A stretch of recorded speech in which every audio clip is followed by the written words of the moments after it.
கரூரில் இரு சமூக மக்கள் வசிக்கும் பகுதியில் தீண்டாமை சுவர் எழுப்பப்பட்ட விவகாரம் தொடர்பாக அங்கு போலீசார் குவிந்து அமைதி பேச்சுவார்த்தையில் ஈடுபட்டுள்ளனர். இதுகுறித்தான கூடுதல் விவரங்களை வழங்குவதற்காக எமது செய்தியாளர் கிருஷ்ணமூர்த்தி இணைப்பில் இணைகிறார். கிருஷ்ணமூர்த்தி, வணக்கம். இது குறித்தான முழு விவரங்கள் என்ன? நிச்சயமாக கரூர் மாநகராட்சிக்குட்பட்ட முத்தலாடம்பட்டி கிராமத்தில் 100க்கும் மேற்பட்ட இரு பிரிவை சார்ந்த சமுதாயத்தினர் தனித்தனியாக வசித்து வருகின்றனர்.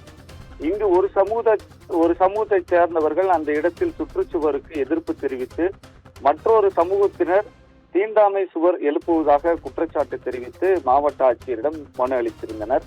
இந்நிலையில் கடந்த மாதம் 11ஆம் தேதி தீண்டாமை சுவர் எழுப்புவதை தடுக்க உரிய நடவடிக்கை எடுக்கவில்லை என்று கூறி அந்த கிராமத்தை சார்ந்த ஒரு சமூகத்தை சார்ந்த பொதுமக்கள் சாலை மறியல் போராட்டத்தில் கூட ஈடுபட்டனர். இதனைத் தொடர்ந்து அமைதி பேச்சுவார்த்தையில் வருவாய்த்துறை மற்றும் காவல்துறையினர் ஈடுபட்டனர். ஆனால் அதில் உடன்பாடு எட்டப்படாத நிலையில் சுவரை அப்புறப்படுத்த வேண்டும் என்றும் தவறு செய்யும் பட்சத்தில் இடித்து அகற்றப்படும் என வருவாய்த்துறை சார்பில் நோட்டீஸ் ஒட்டப்பட்டுள்ளது.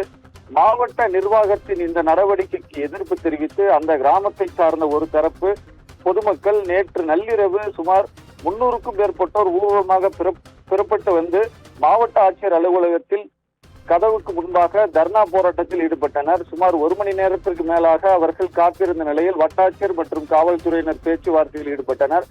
அமைதி பேச்சுவார்த்தை நடத்த முடிவு எடுக்கலாம் என அதிகாரிகள் உறுதியளித்ததன் பேரில் அவர்கள் கலைந்து சென்ற நிலையில் இன்று போலீசார் அப்பகுதியில் 400க்கும் மேற்பட்ட போலீசார் பாதுகாப்பு பணியில் ஈடுபட்டு வருகின்றனர்.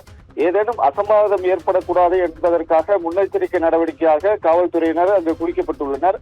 மாவட்ட காவல்துறை கண்காணிப்பாளர் ஜோஸ் சங்கையா கண்காணிப்பில் முத்தலாடம்பட்டி பகுதியில் காவல்துறை கட்டுப்பாட்டுக்குள் கொண்டு வரப்பட்டுள்ளது. மேலும் தற்பொழுது கோட்டாட்சியர் மற்றும் வட்டாட்சியர் காவல்துறையினர் தலைமையில் அமைதி பேச்சுவார்த்தை இரு சமுதாயத்தை சார்ந்தவர்களிடம் பேச்சுவார்த்தை தற்பொழுது நடைபெற்று வருகிறது. பவித்ரா, கூடுதல் விவரங்களுக்கு நன்றி கிருஷ்ணமூர்த்தி.